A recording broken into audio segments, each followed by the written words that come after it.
Can one be still a good Jewish American liberal and be a Zionist? And the reason I ask this is, Peter Beinart is making the case that liberalism and Zionism have somehow fractured their relationship. From your perspective, you use the word liberal. Do you feel it's possible to still be a Jewish liberal and committed to the state of Israel today? I don't think you can be a serious liberal and not be a Zionist, which is to say that let's just take the list of liberal values, gay rights, women's rights, gays in the military, rights of cultural expression, artistic expression, a free press, opposition to the death penalty. I mean, just go down the list, environmentalism.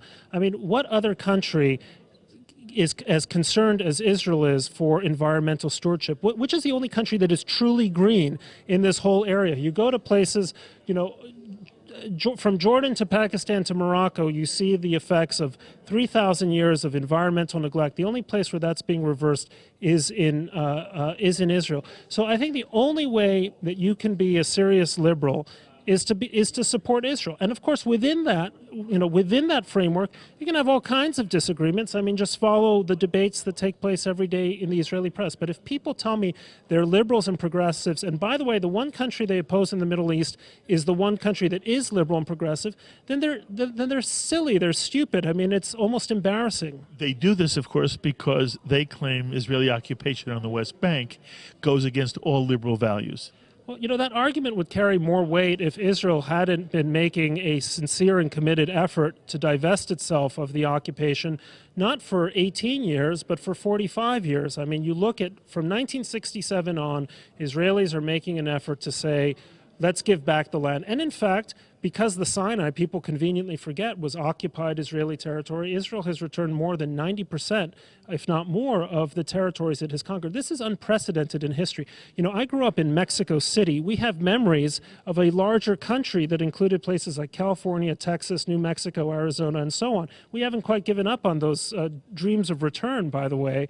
I offer that in jest, but no other country conquers territory and cedes it the way that Israel routinely has, with a simple request that in return it get a sincere and stable and serious peace. And we did this with Egypt, we did this with Lebanon, we did it incidentally with Gaza, and all Palestinians need to do is offer Israelis genuine proofs of sincerity, and they would get their state. It is their inability to do so. It is the continued evidence that what they mean with a Palestinian state isn't a state of their own, but a launching ground for the destruction of Israel that keeps this conflict going. That's the essence of it. Look, if it were Canada across the border, right, would any Israeli worry about returning the land? Of course not, but we're not talking about a 49th parallel here. So the issue here isn't the matter of territory, it's the nature of the state that's on the other side, and I wish people like Peter Beinart would better appreciate that point. You do fantastic. Give me your hand. You're wonderful. By the way, it's interesting. Not everybody's going to agree with you, but you are one of the most articulate voices.